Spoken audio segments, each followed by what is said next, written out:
Stocks and news, and for that, let's go to our researchers, Navneet and Yatin. Navneet, what's on your watch list when it comes to the large cap space?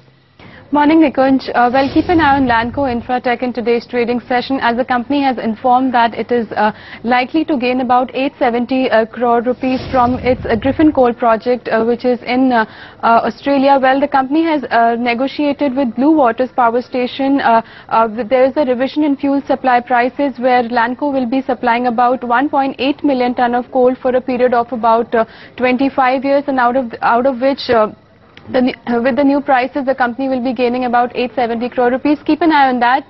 Lanco was up about 3% in yesterday's trading session. Well, currently the stock is trading above its 20-day moving average. And keep an eye on DLF in today's trading session, as Competition Appellate Tribunal will give its final verdict on DLF for the penalty which was imposed on company of about 630 crore rupees. Remember, this penalty was imposed by CCI in August last year for misusing its dominant position. So keep an eye on DLF. If you look at the counter, it's currently testing its 100-day moving average, and on YTD basis, it's given return of almost 14%.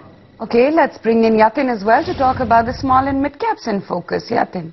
Well, Aisha will keep an eye on Bharti Airtel in today's trading session, one of the best performing index stocks so far on a YTD basis. Bharti Infratel has started and will conduct road shows as far as their initial public offering is concerned. In fact, Bharti Infratel has already fixed their price band of the IPO, which is 210 to 240 rupees per share. At this particular price band, on the upper end, Bharti Infratel IPO plans to raise close to 4,500 crores. This will be a mix of fresh equity as well as offer for sale by the financial investors which are already a part of Bharti Infratel.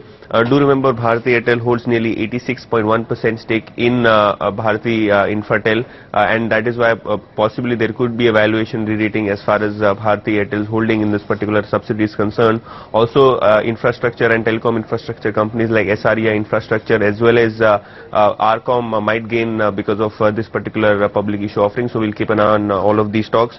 And finally, we have PVR, and the board has approved issuance of 1.06 crore shares at a price of 245 rupees per share.